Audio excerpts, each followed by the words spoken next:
boleh. Itu kata-katanya Ruby barusan menimbulkan pertanyaan buat aku, tapi sebelum Ya, kita masuk ke pertanyaan yang timbul dari aku, mau nanya ya, dulu, apa sih bedanya Ruby yang hmm, sekarang umur 30 lebih dengan ya, Ruby yang umur 20-an? Dari ya, sisi money mindset sama dari hmm, sisi aktivitas investasinya, bedanya kayak apa tuh? Karena ini pasti banyak banget ya, ya hmm, Sobat Kisi yang hmm, masih pada muda-muda, baru mulai pada kerja, bingung mau mulai dari mana. Ini banyak banget yang bertanya dan aku sering kali mikirnya beberapa orang tuh mungkin memang belum siap investasi, ya nabung dulu aja. Tentu saja kita mau semua orang investasi, tapi hmm, hmm, kayaknya ada titik di mana you are ready gitu loh. Nah, apa ya, bedanya money mindset di umur 20-an dulu waktu Ruby ya. baru mulai-mulai sama sekarang di umur 30-an lebih, plus Nah, aktivitas investasi yang berbeda apa? ya. Very good question. Saya suka sekali ini pertanyaannya. Waduh, beda emang kalau financial Makanya aku jadi host aja. educator yang ngulik tuh beda ya. Um, Gimana, Bi? Coba, pasti seru jadi banget gini, nih jawabannya. jadi gini, ini kalau pengalaman saya, umur 20 kebetulan saya karena dari kecilnya sudah dididik untuk nabung, buat saya nabung tuh nggak pernah jadi isu. Oke. Ya, Jadi itu jadi autopilot gitu ya, auto aja udah, nabung. iya tadi relationship with money saya udah dari kecil ya, kita hidup dari zaman susah, kalau ada duit nabung dulu coy, gitu. Hmm, Jadi dari kecil udah begitu. Nah, cuman yang bikin saya beda dan bikin saya sadar adalah saya jago nabung, saya punya habit yang baik yaitu invest dan saya saranin teman-teman di umur 20-an bangun habit itu. Tapi di umur 30 saya baru sadar, saya juga harus pinter belanja. Suka Nah, aku. Menarik karena nih, kita orang pasti nggak dia bingung. Kenapa belanja harus dibahas? Bukannya itu berarti boros? Nggak gitu kan berarti kan? Apa nggak gitu. jawabannya berarti? Karena Kenapa gini, belanja penting? belanja tuh jadi penting karena gini, seringkali kita justru nggak diajarin gimana caranya belanja yang bijak kan. Gimana belanja yang pinter gitu. Hal simpel, saya sekali lagi karena saya suka properti gitu ya Mbak. Berapa banyak dari teman-teman di sini yang lagi nonton yang pernah dengar cerita, baik kalian, kalau nggak kalian, teman-teman kalian, yang beli properti, kemudian propertinya mangkrak dan nggak selesai sampai sekarang malah duit kalian mau nyangkut. Aku aja pernah. Pernah ya Mbak ya. Akhirnya selesainya gimana Mbak? Akhirnya rejeki aja, tato ada yang mau beli. Oh Jadi gitu. akhirnya uang hasil jual properti itu cepet-cepet kita beliin tanah. Karena takut Nah, kalau uang nyangkut aja nanti hilang. itu kan cerita yang akhirnya kita Tapi jadi itu perlu nggak belajar. bisa terjadi tiap hari gitu. Orang yang Bener, beli nggak ada tiap hari gitu. bener. Nuh, ada nih muncul satu nih, Firdaus Kid yang bilang pernah Firdaus gitu juga kan. bilang, Ada lagi Get Tall yang bilang juga saya gitu kan. saya Artinya apa? Kita nggak cuma harus belajar cara nabung dan invest, tapi juga belajar cara belanja yang benar. Terutama untuk pengeluaran-pengeluaran yang raksasa ya. konsekuensinya bisa tahunan, bisa sepanjang usia bahkan kalau kita bicara properti kan. Ya. Itu pertama. Contoh lain misalnya, kalau kita masih di properti juga, anggaplah pilih rumahnya udah tepat, lokasi udah benar, tapi kita kurang bijak untuk memilih KPR yang sesuai kapasitas kita gitu. Ya. Akhirnya kita stuck di KPR yang mungkin ya case yang sering terjadi. Waktu masa promo tuh menggiurkan rate-nya, tapi abis masa promo selesai, ajubile bunganya gitu kan. Hai, Nah, dapat salam dari pernah kena 16%. bayangin teman-teman 16% loh. Gila, ya kan? Nah, itu kan akhirnya juga kita mesti pinter-pinter quote-unquote belanja gitu. Karena kalau kita nggak kritis, kita nggak perhatikan dengan baik, kan sayang uangnya yang sebenarnya bisa kita pakai buat hal-hal lain. Gitu sih. Nah, itu yang menurut saya jadi bedain banget umur 20 dan 30. Oke. Jadi di umur 20 sama 30, money mindsetnya sangat penting, bukan cuma soal nabung aja. Mungkin kalau di awal umur 20-an seperti itu, begitu usianya lebih tinggi di umur 30-an, ada satu skill yang harus kamu mastery juga nih, yaitu Ya. berbelanja ya. Itu menarik banget karena berbelanja itu ternyata soal mengambil keputusan. Jadi kamu mesti riset, mesti cari tahu, mesti membanding-bandingkan betapa pentingnya. Oke. Betul. Aktivitas investasinya, Bi, yang Ya, membedakan Ruby di umur 20-an dengan di umur 30 kayak apa? konsisten ya, padahal tadi saya mengelak, tapi ternyata diingatkan kembali. Oke, ini bagus karena teman-teman perlu tahu bahwa cara saya memaknai investasi juga berpengaruh dengan profesi yang saya ambil. Yes. Gitu. Maksud saya gini, karena saya profesinya adalah pengusaha yang cenderung lebih beresiko teman-teman, sehingga di investasi saya waktu umur 20-an, 30-an itu sampai sekarang juga, saya cenderung lebih moderat, sedikit konservatif. Jadi saya bahkan nggak berani yang super high risk di investment saya, karena untuk menyeimbangkan hidup, kalau pekerjaan saya sehari-hari udah high risk, investment saya juga high risk, aduh, mana bisa saya Jangan bawa ada minyak kalau kaki malam. berjejak bumi ya kalau kayak gitu ya. Iya, benar. Jadi saya juga harus realistis sekali lagi bahwa ya I can only take so much risk in my life.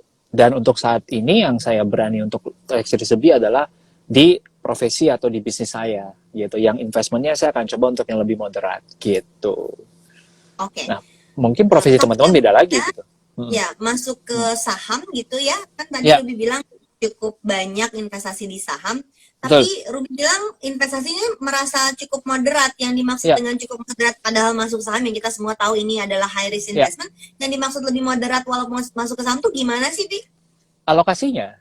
Jadi saya nggak Menarik nih. 100% di saham, udah gitu aja. Gitu. Sementara Oke. mungkin di luar sana saya punya banyak teman-teman yang umur 20-an yang mereka full time investor.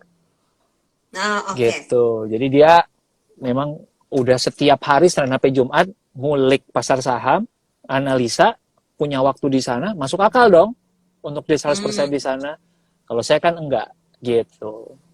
Coba nih Sobat Kisi, ada nggak yang bisa ketik di kolom komennya IHSG terakhir tuh angkanya berapa? Wih, Tadi sebelum mulai online aku sama Ruby ngobrol dulu chatting. Bi jangan lupa ya jam 4 kita mau IG live ya. IHSG berapa ya hari ini? Itu betul aku cek dulu karena nggak sempat cek tiap hari. Itulah kenapa kalau mau investasi di saham kita perlu kayak nyebur ke kolamnya ya Bi ya. Perlu nyebur ke Betul. kolamnya, dengerin, cari tahu gitu. betul. 6.000 banget nih PY 457. 6.000 udah berapa bulan lalu itu? 6.000 banget nih. Nah, Santi bilang 7112 tuh udah mulai kayak mantau. Astariska lebih detail lagi 7112.45. Wah. Jago Wah. nge-Google. Keluar nih semuanya nih yang berminat investasi saham mulai pada komentar nih. Oke, kalau punya pertanyaan Sobat Kisis jangan lupa silakan masuk ke question box-nya biar nggak ketelingsut ya di dalam komen. Kalau komen kamu ramaikan aja nggak masalah, tapi mau tanya masuk ke situ. Sosok Anggra bilangnya 7112.449. Oke. Lebih kita lanjutkan pertanyaannya ya. Jadi Lanjut. ada nih orang-orang yang kaum mendang-mending. Daripada mending B, daripada B mending C. Terus aja dia mendang-mending gitu. Akhirnya nggak ngambil-ngambil keputusan.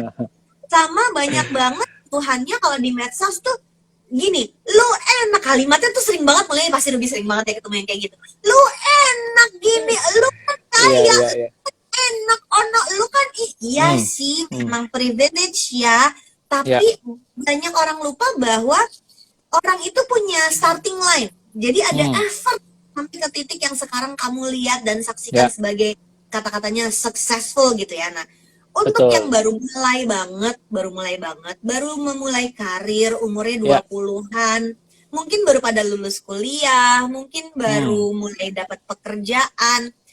Sebanyak-banyaknya duit dari orang tua kalau mulai kerja tuh kan gajinya ya segitu-gitu aja. Mau gajinya ceritanya langsung di startup dapat puluh-puluh juga cuman segitu-gitu aja. Everybody start somewhere kan. Nah, buat yang baru mulai ini, kalau mau investasi, apa yang mesti mereka siapkan nih? Oke. Mungkin buat tadi ya kita sebut kaum mendang-mending gitu ya, yang gaji pas-pasan, catat dan jadikan ini kaos ya, di print besok. Buat yang gajinya pas-pasan, lifestyle-nya dipas-pasin dulu. Oke? Teletek banget itu barusan. Oke. Jadi ternyata ke diri sendiri dulu ya. Nggak bisa enak aja lu, enak. Entar lu. Jadi lifestyle-nya juga harus dijagain berarti ya, Tia? Iya, lifestyle dipas-pasin dulu, teman-teman. Bahasa saya itu, ya kenapa? Ya supaya ada yang bisa disisihkan. Itu dulu kan.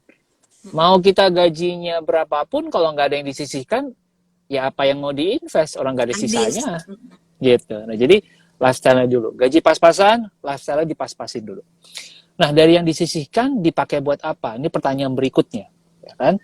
Kalau saya, di usia 20-an dengan gaji pas-pasan, yang saya lakukan waktu itu adalah saya pakai buat upskill, yaitu belajar skill-skill baru yang akan kepake di tempat kerja saya sekarang, yang bisa menaikkan potensi saya dapat promosi. Ya dong, Oke. karena kalau saya dapat promosi, ya penghasilan saya naik, gitu, yang bisa saya sisihkan lebih banyak, gitu. Kemudian yang kedua, dari yang disisihkan, kalau masih ada, saya pakai buat upgrade diri. Belajar skill-skill yang mungkin nggak langsung kepake di kerjaan kita, tapi punya potensi untuk kontribusi langsung ke penghasilan tambahan. Contohnya, saya waktu itu belajar fotografi, ya, sehingga Sabtu Minggu saya bisa punya side job, nerima kerjaan foto. Oke? Demi punya extra income-nya. Demi punya extra income. Gitu. Atau kedua, public speaking, supaya saya bisa waktu itu belajar bikin konten, menjadi kreator atau menjadi pengajar, ya kan? Jadi menurut saya dua itu dulu teman-teman, tiga itu dulu, ya, buat gaji pas-pasan, lifestyle dipas-pasin, sisihkan buat upskill supaya kita bisa promosi. Yang kedua, upgrade skill yang di luar kerjaan kantor Untuk tapi bisa menghasilkan future income. extra income, exactly, gitu. Jadi nggak ada kata pas-pasan. Kalau memang pas-pasan ya memang harus dinaikin ya. Berarti Yoi. karirnya harus bergerak ya. Betul, betul. Ya, kalau nggak karirnya bergerak, cari pasangan yang kaya. Tolong jangan didengerin yang barusan itu, tapi sebetulnya memang begitulah jalan keluarnya. Bahkan kalau mau kayak gitu pun kita harus upgrade diri loh. Ya belum Betul. kita gimana? Belum tentu. Minimal kita mindsetnya tepat gitu kan. Wah, ya kan? Gitu. Nanti ngobrolnya nggak nyambung kalau kita Ngomongnya nggak nyambung. kita kayak only Ricky nonton nih, Bi. Iya. Temen Cocok kita nih, nih. Hai Ricky, Hai Putri, pada ngetawain tuh. Ternyata netizen bisa ya ikut ketawa bodoran yang barusan. Gue udah tegang, takut dimarahin orang. Enggak lah, mereka tahu bercanda. Kan Enggak, mereka tahu ini pinter-pinter yang follow Korean Investment nih. Oke, sekarang tujuan investasi jangka panjang nih ya. Mungkin buat yang umur 20-an dan 30-an itu kecepetan ngomongin dana pensiun rasanya. Banyak yang nggak menarik. Justru aku merasa zaman dulu umur 20-30 ngomongin dana pensiun tuh semuanya yang nggak usah lah, lewat aja gitu. Tapi sekarang aku malah merasa si umur 20-30 ini lebih tertarik untuk bahas dana darurat, dana pensiun, lebih tertarik. Apa sih yang mesti disiapin untuk pensiun dan kayak apa effortnya Ruby buat nyiapin pensiun? Walaupun ya mungkin definisi pensiunnya bukan berhenti kerja ya, definisi pensiunnya bukan kayak gitu ya. Tapi kan Ruby sering bahas tentang FIRE tuh. Nah, cara itu apa yang sedang disiapkan? Setuju banget. Pertama-tama Mbak Wina, buat aku tuh pensiun itu bukan berarti kita lantas ongkang-ongkang kaki ngapa-ngapain ya. Karena tinggal tunggu waktu aja kita akan bosen. Bener. Lihat tuh Mbak Wina kayak selalu glowing. Beda lagi nih, beda. Aktivitas terus kita tahu nih, lari ini sering nih kan. Lampu ini lampu. Oh, lampu. Saya kira rahasianya dua kalau Mbak Wina kayaknya nih. Lari sama banyak ketawa. Sama duit, 3, bener. 3. Oke, apa nih biar semangat menyiapkan si FIRE. Financial Independence, Retire Early, yang kayaknya buat anak-anak umur 20-30an tuh ini hits banget nih topiknya. Iya, benar-benar. Jadi kalau bicara dana pensiun, saya pribadi untuk saat ini karena di usia 30-an dan dengan profesi saya sekarang, ya kan, sebagian itu saya taruh di saham. Karena menurut saya ini masih 10, 15, 20 tahun lagi gitu baru akan mungkin saya pindahkan ke instrumen yang mungkin lebih cenderung lower risk, misalnya ke obligasi gitu yang udah pasti akan dapat kupon sekian gitu kan. Tapi itu nanti kalau memang udah memasuki usia pensiun gitu, yang 50-an, 60-an gitu. Tapi sekarang ya menurut saya karena saya juga masih dapat active income, ya udah saya maksimalin dulu returnnya selama ini di saham. Simpelnya sih gitu sih Mbak, nggak ada yang terlalu sampai ternyata Ruby mempunyai sebuah resep khusus, nggak ada. Menurut saya semuanya sama. Simple ya. Simple. Setiap kali ada sesuatu, ada dana lebih, dapat rezeki lebih, masukin langsung split ke investmentnya, sebagian ke saham, sebagian ke yang lain yang saya taruh gitu. Gitu aja Oke, udah. kayaknya strategi ini penting untuk dibahas nih. Pasti Ya. Sobat Kisi, karena kalau di Korean Investment kan diajakin untuk ajak teman-teman kamu untuk buka account dan kemudian investasi saham nih. Hmm. Nah, kalau mau melakukan itu, yang Ruby lakukan tuh strateginya itu kayak apa? Apakah misalnya opsi pertama setor sedikit-sedikit tapi rutin, misalnya Ya. mampunya sejuta, yang penting jadi di rekening RDN itu masuk tuh sejuta-sejuta gitu. Ataukah tipe yang bulan ini ada 10 juta masuk, bulan depan mungkin enggak, tapi bulan berikutnya lagi 5 juta gitu. Yang mana yang biasanya Ruby Ya. lakukan?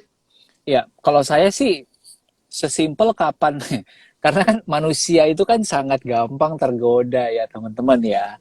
Jadi sebelum ini uangnya berubah Jujur menjadi bentuk-bentuk lain yang akan saya sesalkan, ya kan? Mendingan sesegera itu masuk, langsung saya alirkan dia ke tempat dia berada seharusnya, ke pohon-pohon yang seharusnya dia berbuah gitu ya. Bukan menjadi gadget atau menjadi apa gitu. jadi Jadi jam. jadi jam. Tawa aja lagi saya investasi jam. Jadi Suka jam. Jadi risiko investasi terbesar adalah belanja sendiri. belanja sendiri. Nah itu kalau saya Oke. ngelakuinnya gitu Mbak. Jadi kapan saya misalkan lagi dapat rezeki lebih, udah langsung trigger pertama adalah ini harus dialokasikan dulu nih gitu. Itu yang ini aku menyebutnya struktur rezeki ya, dan mungkin Ya. dia punya istilah yang lain. Kalau yang gajian tetap tuh mesti kayak apa? Entah kalau mungkin Ruby by projects kan, ada project apa, dapat uang berapa persen dari situ masuk. Nah, berapa persen dari penghasilan itu yang kemudian dialokasikan ke saham? Jawaban simpelnya sih sebanyak-banyaknya. Oh, sebanyak-banyaknya. Oke. Iya, jadi Soalnya dari skin aja berapa persen yang di saham kok Ruby? Gitu. iya, kayaknya aku susah untuk ngasih tahu berapa persennya ya teman-teman. Tapi lumayan besar lah ya, lumayan besar. Dari total aset tuh lumayan besar. Jadi gini, kalau buat teman-teman yang mungkin kerjanya kantoran gitu ya, yang mungkin punya penghasilan Berarti gajian bulanan, rutin kan mereka gajian ya? rutin, menurut saya ya setiap bulan dialokasikan aja langsung gitu loh. Udah, saya yakin juga teman-teman yang dengerin di sini pasti udah punya budgeting sendiri kan. Udah tahu setiap bulan pasti keluar berapa buat transport, keluar berapa buat makan, keluar berapa buat mungkin merawat diri gitu ya. Nah, ada sisa berapa ya itu memang udah langsung dialokasikan buat investment. Buat aku sih gitu sih. Karena kalau kita udah gini, banyak cara untuk kita menuju ke goal keuangan kita gitu. Tapi saya percaya jalur yang paling sustainable, yang bikin kita tetap quote-unquote waras, tetap bisa enjoy life, tetap bisa punya balance, nggak sampai anxiety, ya cara yang bertahap, pelan, dengan bangun habit yang konsisten gitu.